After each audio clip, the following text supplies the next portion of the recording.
நாம ஏன் டீ கடை ஓபன் பண்ணக்கூடாது? சரிம்மா, நீ சொன்னபடி நம்ம ஒரு டீ கடை ஓபன் பண்ணிடலாம். வாடா, எப்படி இருக்க? நல்லா இருக்கியா? பார்த்து எவ்வளவு நாள் ஆச்சு. ஆளே வேற மாதிரி ஆயிட்ட. சின்ன பிள்ளைல பார்த்தது இப்ப பெரிய பையனாகி வந்துட்ட. டீ குடிடா, டீ நம்ம கடையில டீ குடி. அம்மா, நான் நல்லா இருக்கேன். நம்ம கடையை பத்தி தான் நான் பேச வந்தேன்.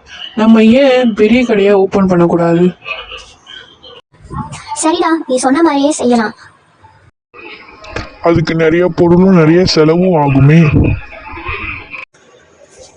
ஆமா, நான் வெளியே படிக்க போயிருந்தேன்ல, அப்போ நான் வேலைக்கு போய் கொஞ்சம் காசு நான் சேமிச்சு வச்சிருக்கேங்கம்மா. அப்பா, ஒரு வழியா எல்லா ஜாமானும் வாங்கியாச்சு. கடை ஓபன் பண்ணிடலாம். கடை சூப்பரா இருக்குதுல்ல, பாத்தீங்களா நீங்க? எனக்கு ரொம்ப கடை பிடிச்சிருக்குது.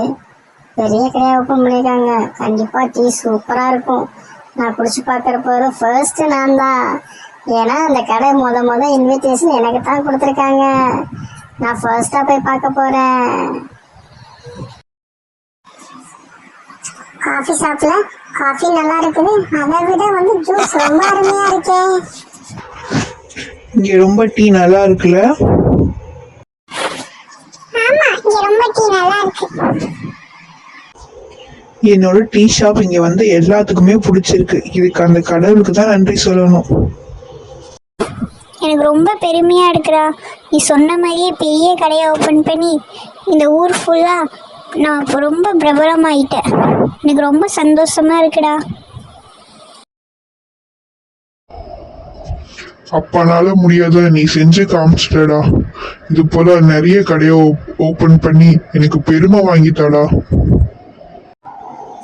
சரிங்கப்பா, நீங்க சொன்ன மாதிரியே நம்ம பண்ணலாம். வாங்க, நம்ம வீட்டுக்குள்ள போகலாம். உங்களுக்கு நம்ம குட்டி சுட்டியோட வீடியோ பிடிச்சிருந்துச்சுன்னா லைக் பண்ணுங்க, ஷேர் பண்ணுங்க,